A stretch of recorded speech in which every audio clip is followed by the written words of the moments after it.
Hello and welcome back. You're doing the ARC 1000 with me, Jijo, and welcome to week 3.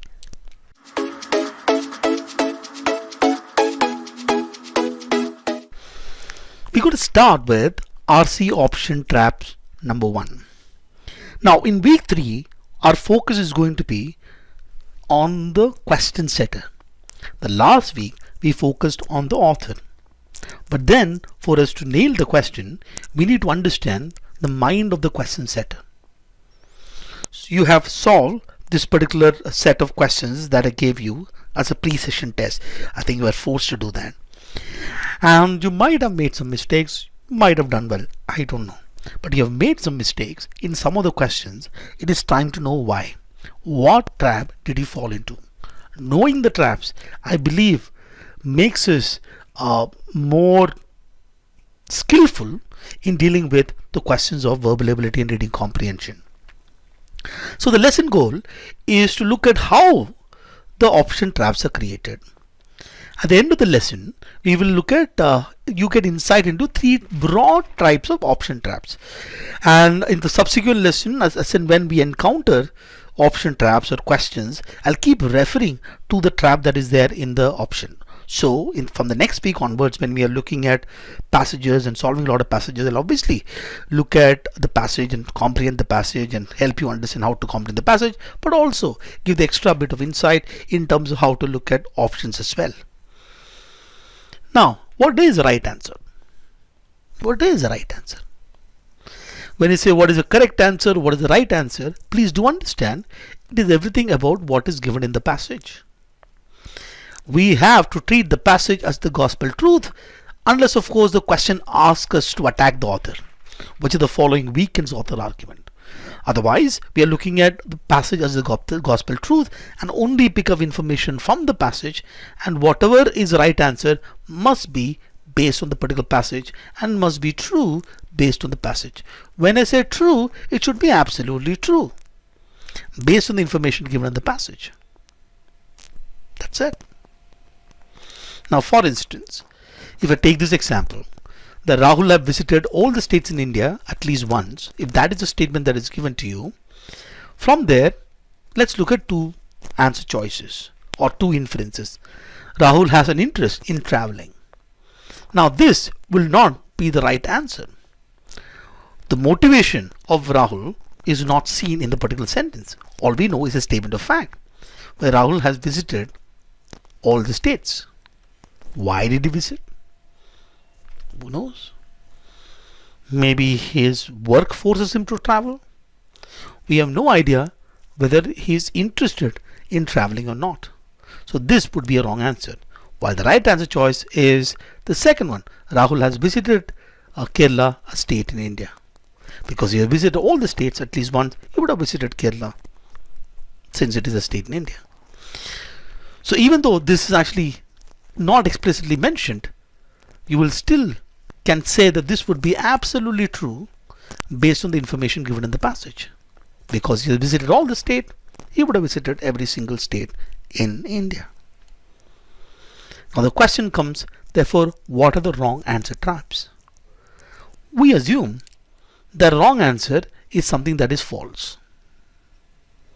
That's an assumption. If something that is true, we assume that something that is not true means it is false. Not necessarily. For example, if I take this example here, Mr. X has been teaching since the past 20 years. And if I say something like Mr. X's teaching experience, sorry about the handwriting, is greater than 5 years, you would say that is true because he has been teaching for more than for the past 20 years. And if I say Mr. X's teaching experience is less than 3 years, you would say that is false. But if I say Mr. X is married, what would you say to that? It is not true. I cannot say for sure it is true statement, but I don't know, it could very well be true, who knows. It could be false, it could be true, Based on this information, this is something that you would say, I simply cannot determine. In maths, we have this term called cannot be determined, or you would call it CBT. In verbal, we'll just call it something that is uncertain. So something that is not true is also something that is uncertain, which means I don't have information from the passage to go one way or other. So your wrong answer trap is other traps which are things that are uncertain, something that we cannot say for sure based on the information in the passage. Of course, the wrong answer choice are also things that are false, but if I am a question setter and I'm interested in trapping you, I will not trap you by putting something that is false. You can easily pick that out. The way in which I want to trap you is by putting something that is uncertain. So when the question is tough or the option is tough, the option becomes tough because the question setter uses this particular trap. With that, ladies and gentlemen, let's look at few type of traps. I'm going to broadly classify traps into three types: type 1, type 2 and type 3. Type 3 are outright contradiction, something that is absolutely false based on the information that is given in the passage. That's something that is wrong. Sometimes we don't even pick this thing, which is the craziest thing, which means I did not comprehend the passage really well at all. So if you're solving type 2 error, if let's say if you're falling for the type 2 trap, that means that either you've read the passage fast or you have not comprehended what is given in the passage. Otherwise, you cannot pick something that has an outright contradiction as to what is mentioned in the passage. Other is something that is not discussed by the author at all. You would call something that is probably alien to the whole discussion. That is the type 3 error. This usually happens for the same reason that I just did not read the passage really well, or the answer choice looks very awesome. It's an awesome sounding answer choice, or maybe something that just looks so great that I want to pick this particular answer. And then that's it. And the next one is something that is very appealing but still wrong. The uncertain type. You'll pick up words exactly from the passage, but then twist it around a little bit, add some little masala to make it wrong. This is a trap that people fall into. And a question setter, a great question setter is the one who creates type 1 answer choices. Now it is very difficult to create type 1 answer choices. Imagine this: you've got a question and you've got 4 answer choices A, B, C, D. One of them would be the right answer choice and 3 of them would be wrong answer choice. If you are a great question setter, you want to create type 1 answer choices in all the 3, which means everything is appealing but still wrong. But it's very difficult to create wrong answer choices like that. So usually you'll find maybe one type 2 and one type 1 and one type 3, or one type 1, 2 type 2s, something like that. Or maybe at best you have 2 type 1s and one type 2 or type 3. So this is easy to eliminate. A type 2, you'll eliminate this and say, okay, that's a type 1 error. And in both these cases you have this type 1 error and you confuse this with this one. And every time you see this, that I can eliminate a couple of answer choices, but I'm getting stuck with 2 answer choices. Why does that happen? This is not, people say that as an achievement. I can eliminate 2 answer choices, I'm just stuck with 2. Sir, that is only problem. No, that is because the answer choice that you eliminated are type 2 or type 3, which is easy to pick. The one that you're stuck with is type 1 error and the right answer choice. It was appealing. And in these 2 cases you have that issue with one type 1, so you'll confuse with the original one. And in some cases you have got these 2 type 1s. Then you are absolutely confused with answer choice. And the worst case scenario is when you have 3 type 1 errors given in the 3 answer choices, and then most of the time we are gone. The problem is not with the passage usually, because after a certain point in time you'll be good at comprehend the passage. You must comprehend the passage, otherwise you'll fall for these errors. The problem in most of the cases is with options. So let's look at the first question here. I hope you got this right. I don't know. So this is taken from a book.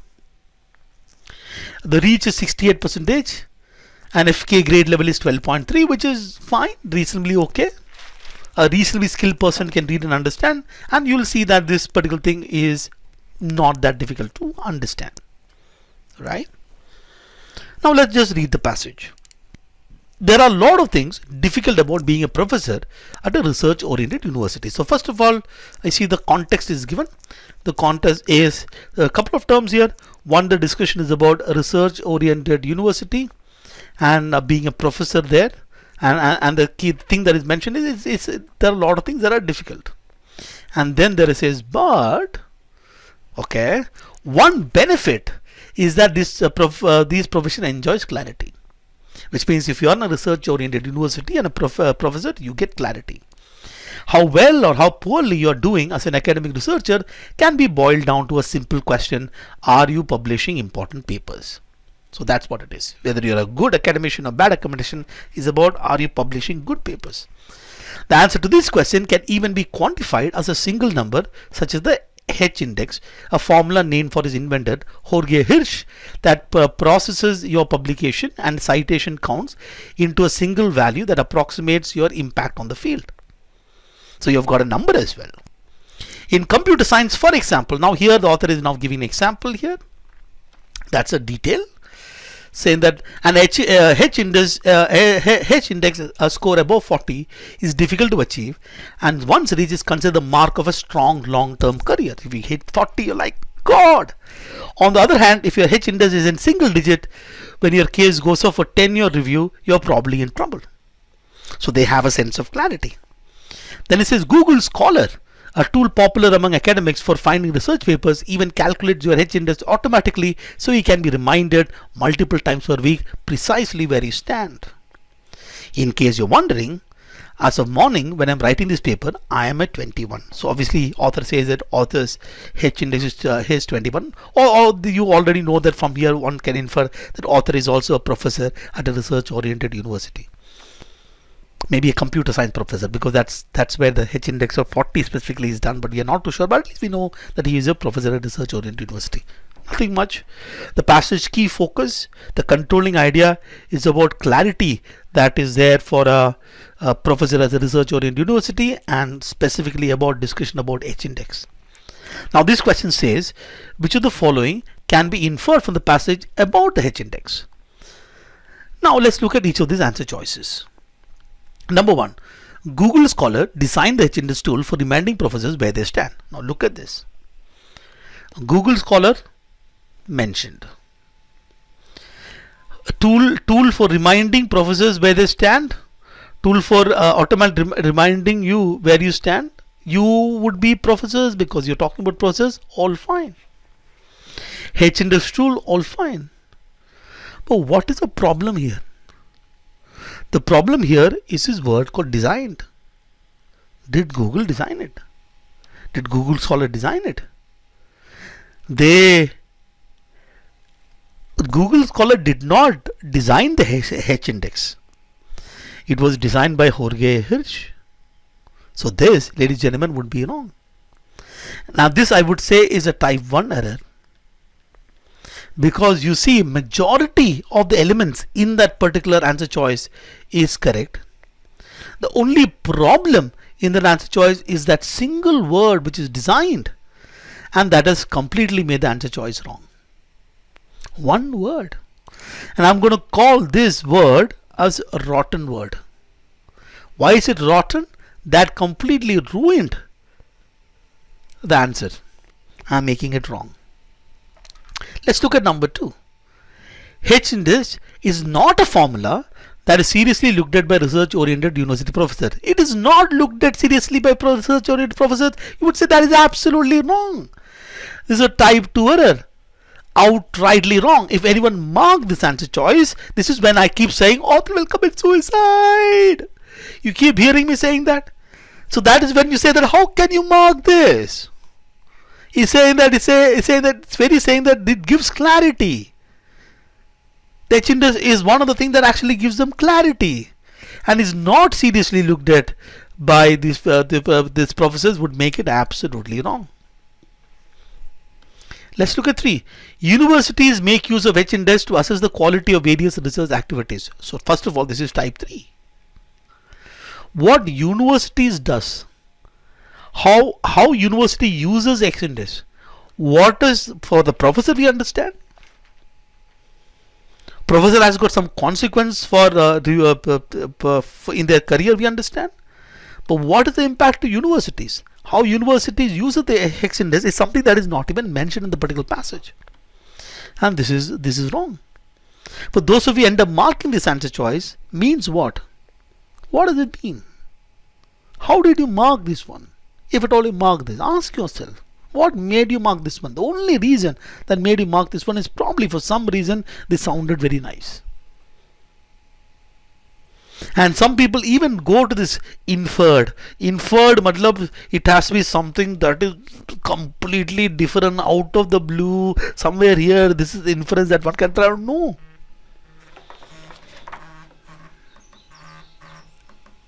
Sorry, Malam. If you look at what is inferred simply means that something that is revealed by the passage and something that is still true based on the information given in the passage. You cannot make any, there is no revelation given by the passage about what university does or how university uses this one. This is type 1, type 2, type 3 error. And then you have number 4, therefore which must be true. H-index in part helps in bringing clarity to an academic researcher at a research-oriented university. Perfect. H-index in part. Okay, so which means there is even a formula. So it has got a role in bringing the clarity. The clarity comes from this particular RE published important paper, and H-index is giving that value, which assesses the importance whether the paper is good. In part helps in bringing clarity to an academic researcher. The research will be absolutely true. And what would have happened is, when you look at answer choices, you have got two things to do. Either you have a pick me or you have a ditch me. What we eventually need to happen is one of the answer choice telling us pick me, pick me, pick me. In such cases, you can find that one out. One answer choice tells you pick me. I'm absolutely the right answer choice. Lot of pick me especially happens with the global questions, which we'll soon see. Right, lot of pick me's. This is you would say that intuition. I go with a first feeling. This answer is very good. It seems to be. It is the right answer choice. That is amazing. Ditch me is about you actually looking for the wrong answer choices. Okay, this is wrong. This is wrong. This is wrong. Therefore, it is right. And you eventually will have a personality in terms of what eventually you'll do. Either you'll go with the pick me stuff or you go with the ditch me stuff, and in some cases you would need to have a combination of both, right? So here you have a type 1, type 2, type 3 error. Now the type 2 and type 3 error, I am basically saying that is something that you would already have skill set to nail this, because if you comprehend the passage really well, you know what is mentioned in the passage, what is not mentioned in the passage. You can easily figure out what are the things that contradicts with the information given in the passage. But the key thing to understand is how do I nail the very appealing but still wrong ones. One thing, that there are few things that the question setter can do. One is pick from somewhere else. What does that mean? Is that I've got a passage which has got, let's say, 3 or 4 paragraphs. And I'm asking a very local question, specific or local and very specific, let's say to paragraph number 3. And I'm just picking the answer from somewhere else. It is still true, but it does not answer the question. It is still true based on the answer, but it just simply does not answer the specific question. This usually happens when we does not look at the question very carefully, misses the key word in the question, and then we pick up the wrong one. And B is add a rotten word. I'll keep everything perfect except for that one word which ruins it, which we saw in the last one, or a combination of both. Let's give it a go here in this particular passage. So this has got a 65% reach and FK River 12.7. So it is also a pretty reasonably good passage for us to read. The last one is also has got the same grade than this one. The reason why you might find this passage slightly difficult than the last one is because the topic that is being discussed, right? That usually happens. Even though this is supposed, this, if you can read the last passage, you can also read this particular passage. It's just that the topic for some of you is not something that comes automatically. For some of you have done stuff like this in the past or read things like this about literature, that'll be easier for you. So one thing that I'm telling you always, I'm assuming that you're still doing it, that you're reading, you're doing that activity of reading from, at least from my own essays every single day, or articles, expanding your knowledge bit that can help you with respect to your cat. Anyways, let's give it a go and read this passage. Though he makes biblical references throughout the Raven, Poe does not allude to the Bible because he is religious. Instead, he does this because he wishes to invoke the Bible's dramatic and philosophical weight. So the immediate thing in the first particular passage, the author gets into a lot of things, gives us the context. The context is discuss about this Poe and something that is created, the Raven. It's a poem, by the way. Edgar Poe. Edgar Poe.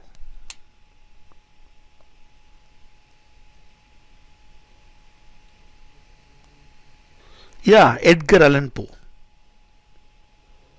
American poet, editor, and literary critic. Poe is best known for his poetry and short stories, particularly his tale of the mystery and macabre.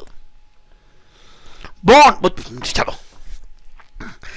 it's actually good to do these kind of things when you come across passages, right? When you come across a passage, immediately after the passage, just read some words up, check out the words there. If you don't find meaning of the particular word, do a bit of research, keep a log book, a book where you can note all these things by the side. It'll improve your comprehension really well, because next time I'm sure that you'll encounter similar type of context in other passages as well. Okay. So anyways, this particular person makes a biblical references, and author clarifies as to why he makes the references, not because it's religious, because he invokes Bible's dramatic and philosophical weight. So he's bringing a weight, and then he says, for instance, or now we're giving an example. So immediately he starts with an example. I think the entire passage is therefore the hero became the example itself. He seems to be the hero of the story. In line 89, the narrator asks the Raven, is there balm in Gilead? The narrator. Now one more thing. Who is a narrator?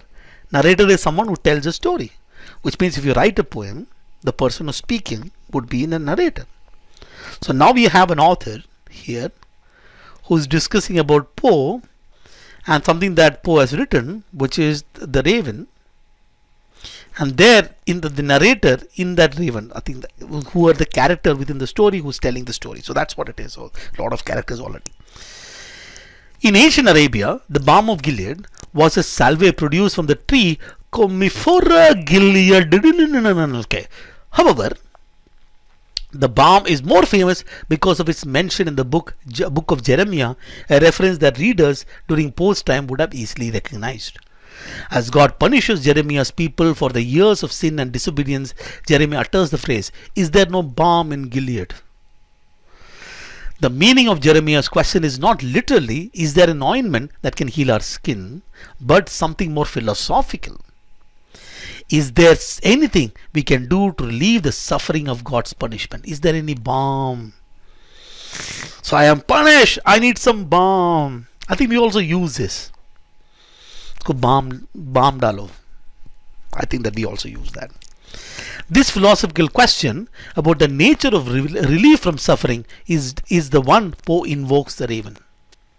The narrator is suffering greatly from the loss of a lover, Lenore, and this suffering seems hopeless until the mysterious Raven appears. The narrator interprets the Raven as an omen of Lenore's future return. But Poe's reference to the balm of Gilead signals to reader the narrator's hope is futile. Just as Jeremiah's people had no hope evading God's power or punishment, so does the narrator have no hope of reuniting with his lost Lenore. Furthermore, by comparing the profound suffering depicted in the book of Jeremiah to the narrator's pinning of Lenore, Poe emphasizes just how delusional the narrator really is. So all this is talking about why did the author refer to the Bible for his philosophical weight, gives an example of this balm of Gilead, and why it has been references to basically say the narrator's hope is futile or delusional the narrator is. That's why he is referred to. The author argues that Poe mentions the balm of Gilead in order to do what? And I don't know whether this happened. You would have picked me, which is this too is absolute pick me, which says signify the delusional nature of the narrator. This question is asking about why did the Poe, it's a question is about why, the purpose, the specific purpose of balm of Gilead in the Poe's story or Poe's poem. This is a specific function question. What is the function of balm of Gilead? What is the purpose of balm of Gilead in the story? To emphasize the narrator's hope is futile. To emphasize the narrator, how delusional narrator is. That is why this would be the absolute right answer choice. Now let's look at the wrong answers. Starting with number 1. The raven that mysteriously appears. This is fine. This is fine. The mysterious raven appeared. You say explain the raven that basically explain. Look at what this answer choice is. This particular part is fine. But then a couple of things are already happening here. First of all, the rotten word, and it's more. It is picked from somewhere else. It actually does not answer this question at all. The author did not, or the poet did not mention balm of Gilead to explain the raven. That means that the entire poem is about, okay, I'm going to explain the raven. Okay, look at that flow, black thing, quack, quack, keeps doing all this. Nice. Why balm? Raven bought the balm. But no. Type 1 error. Argue that narrator's suffering is universal. Okay, so now we know this particular part. Narrator's suffering. This much is okay. Is universal?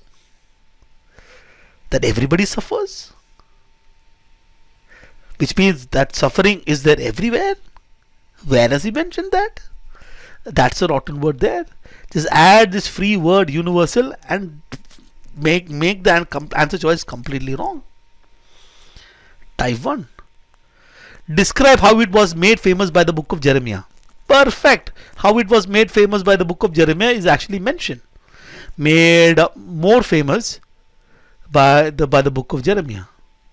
But that is like picked from somewhere else. It is picked from somewhere else which has got no context to this question that is being asked.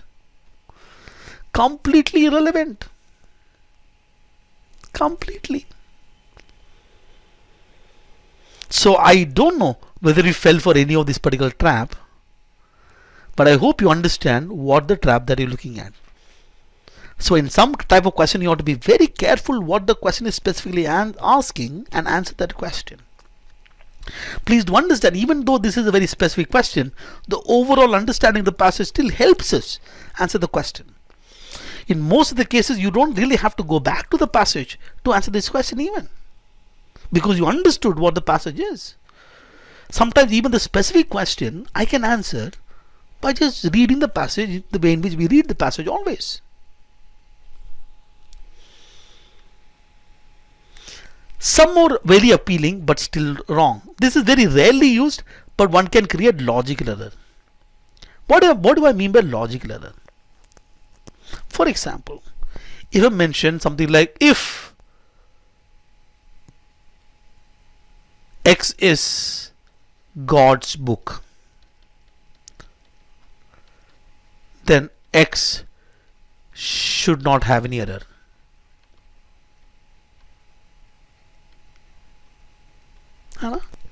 If it is a book of God, then the book cannot have any error. But if I then say Y does not have any error, a book does not have any error, therefore it is a book of God. No! No! If I say, if you are a human being, then you must be a mammal. But that does not mean if you are a mammal, then you are a human being. Makes sense? If you are a mother, if you are a mother, माँ है, if you are a mother, then you are definitely a woman. But I cannot say if you are a woman, then you are definitely a mother. A logical error. Creating logical error in the answer choice, very difficult to spot. Wrong word substitution. It's like that usually the right answer choice takes a word from here and creates a synonym of that particular word without changing the meaning, intended meaning of this particular word. Then we'll say that is right. So what I can do is that I can take the word from the particular passage and change that particular word and to mean something very different than what the author intended. Twisted association of words in the passage. There are a lot of things that is actually mentioned in the passage. The passage mentioned a lot of things.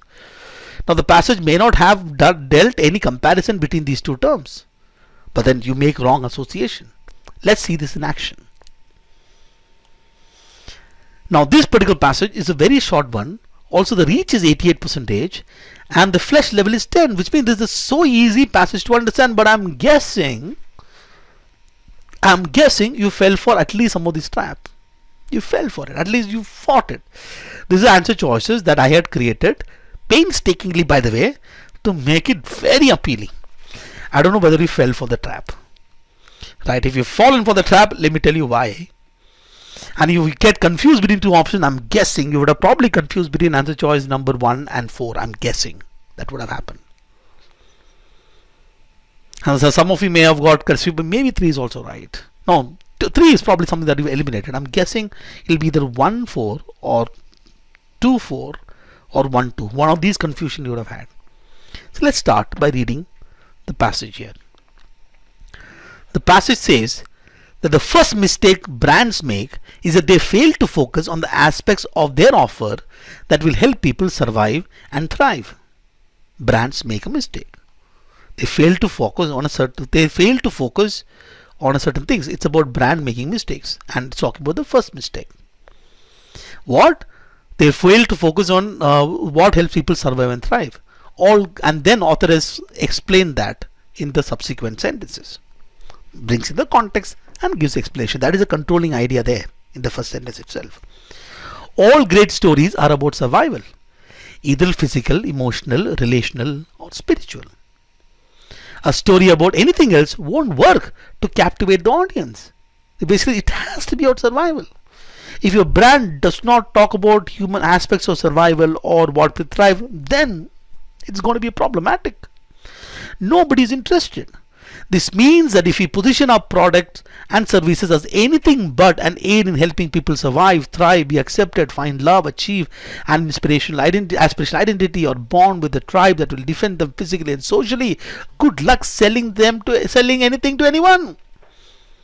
I don't know whether I have made the mistake. What does VRC associate for? Did I make this right? It is for our survival and thriving in the cat. I hope I've done that in my story of communicating what VRC 1000 really is. Yeah. This is a book that I have at my home. Nice book. Pretty nice book. Something that I've read. So I copied one paragraph from there. Yeah. It's good. Anyways, these are the only things that people care about. We can take the truth to the bank or bankruptcy court should we choose to ignore the undeniable fact. Author is basically saying that one thing, don't ignore this. This is important. If you don't focus on survival aspect, if you don't process on what people survive, your brand positioning, a brand story is not going to happen. That's what it is. That's what author wants to say. Which of the following views can be attributed to the author of the passage? Okay. Don't worry about what this wording is, merely saying that what does the author agree, which means what does the author say. Let's look at answer choice number 1, and I can tell you this is wrong. You know why? What error? It has got this logical error. Can you find this out? Why don't you just pause the video once and see if you can spot the error? Yeah, go ahead. Do it. If a story can captivate an audience through either physical, emotional, relational, spiritual survival need, that story would be great. Oh, look at this. All great stories are about these things. So if it is a great story, then it's about physical, emotional, relational, and spiritual. That does not mean the other way around. If it is physical, emotional, relational, and spiritual, it'll turn out to be a great story. I think that a lot of people find it very difficult to understand. It's like saying, look, if you are a human being, all human beings are mammals. All great stories are all A are B. Let's call this A. Let's call this B. All of A are B. That does not mean in this case all great stories B. Now this one is saying that if B then A. All B are A. How is it possible all mammals are not human? All great stories have got these things. That does not mean that if you have these things automatically will become great. Maybe there is something else also needed. This is, ladies and gentlemen, a necessary condition, not a sufficient condition. If for a story to be great, it is necessary they have these things, not sufficient. If I say all students who are going to join IIM Ahmedabad are those who completed their 10th standard. That means 10th standard is necessary to get into IMA, not sufficient. I cannot say therefore if you clear your 10th standard then you would get into IMA. Wrong. So did you fall for this type of error? A logical error. If you're falling for these ones, there is something that you need to learn about conditional logic, about understanding sufficient condition, necessary condition. CAT does not play a great deal with these kind of traps, but nevertheless this is something that we should know. It helps, right? Number 2, again wrong. Can you spot what the problem word is? Which one was it? It's a wrong word, substitution. Let's just check. Of all the mistakes that a brand makes, the main mistake is that they fail to focus on human survival aspect. Everything else is fine except the word main mistake.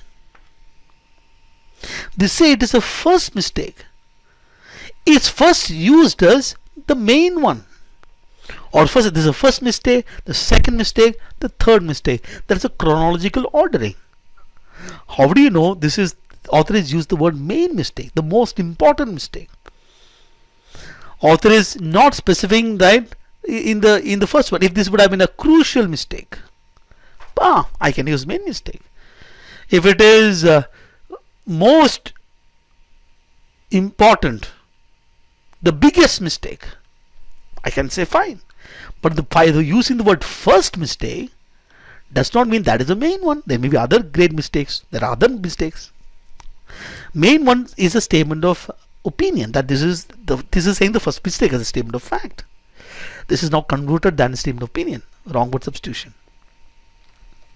Type 1 error again. 3. Wrong. Which one? Yeah. Twisted associated words. Finding love is an aspect that human beings consider as crucial as thriving in society. Wait a minute.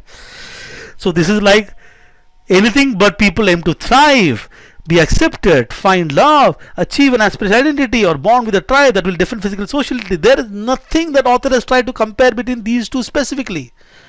Which is more important? Are they equally important? One is less important than nothing. Author is saying that there are a lot of factors that one should look at when you look at brand communication. A, B, C, D, E. That does not mean that for people A is as important as B. For brands communication, both are important. But to say that as considered that human beings consider as crucial as thriving in society, nah, just can't attribute that. He is randomly picking two words from here and making an association that the passage never intended to make. Very.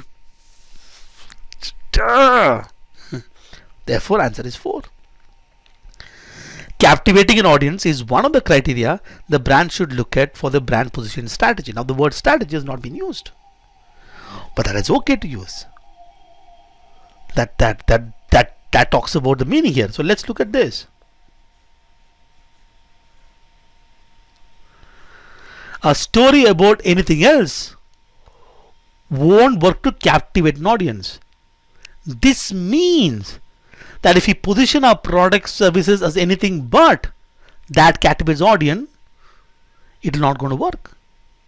Therefore, positioning our product, brand positioning strategy, which is fine. Strategy is a plan, how we position our product. Here, brand is fine. What are brands? Products and services, which is fine. So this usage of these synonyms exactly captures what the author wants to say. There's absolutely no problem.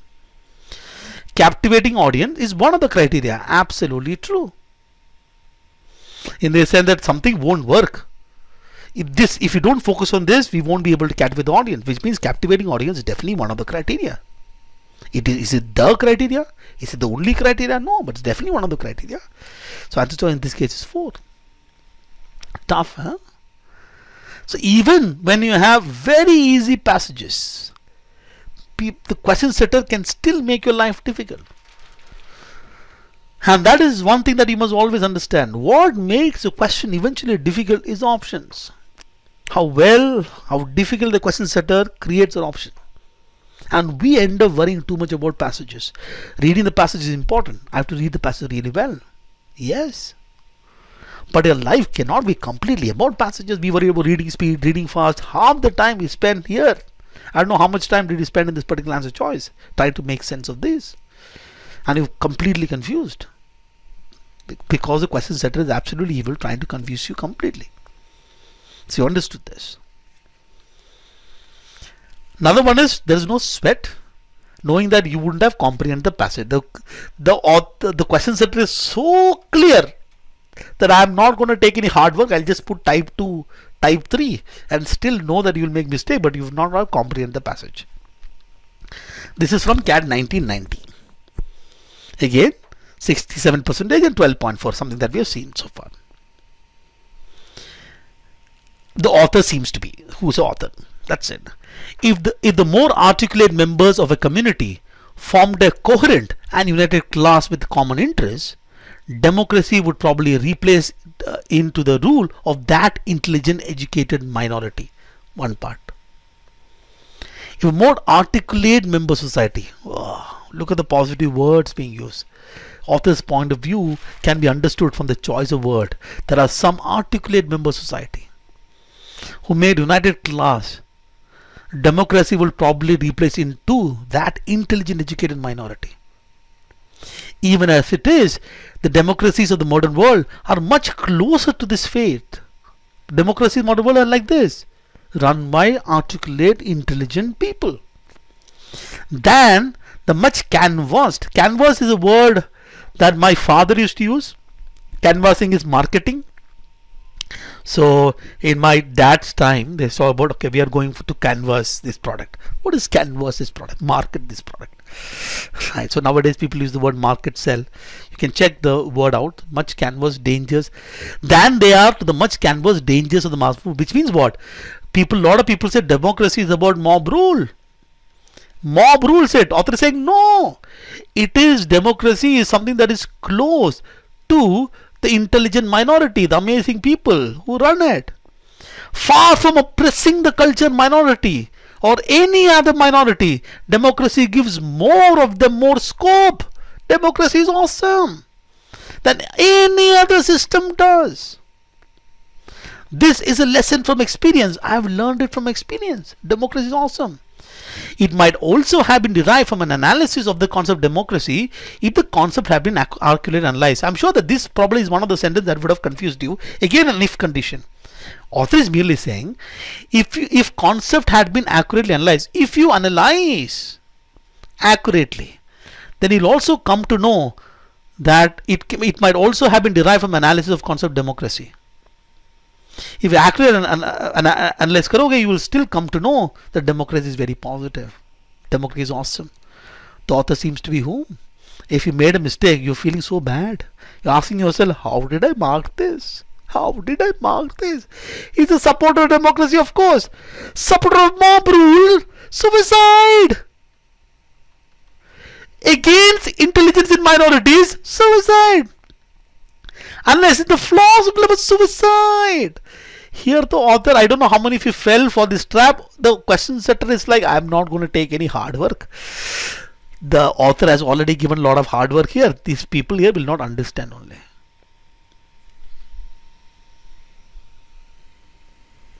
Lesson takeaway, ladies and gentlemen. There are no close answers. A lot of people say answers are so close. No, no, no, no, no, no. Just because answer is closed, just because you feel it is closed, it is not close. She is very close to me. No, no, no, no, no, no, no, no. That's what you think. She's not close and all. Nobody's no. There is right answer, there is wrong answer. So, ladies and gentlemen, from the next time onwards, don't fight with the answer choice. You accept the answer choice is right and your answer choice is wrong. If the source that you're using is good, I'm sure you take the CAT past passages or whichever book that you're using, and if it's the good score, which I'm assuming it is, don't fight with answers. Number one, if you say this is the answer A, B, C, D, and you marked answer choice B, turn out to be this is actually wrong, answer is D. You first assume that D is actually the answer. That's where you start. Don't get into ego. I mark B. How is it? I am right. I want to convince. No. Then you do your analysis. Analyze as to why. What is that mistake? What makes this answer choice right? On your own, without looking at the explanatory answers. This brings back, ladies and gentlemen, to what I said last time as well. Inner analysis. We analyze the passage, read it, look at it very cleanly, and also analyze the options. Now, while solving the question, in the time limit, you may miss a lot of things. But when you sit and re-look at the question, the passage, as well as option, there's a lot of learning that happens. That's where the real learning happens, when you analyze. I hope this session made a lot of sense to you, cleared a lot of things. I'll see you, ladies and gentlemen, in the next lesson. Bye bye.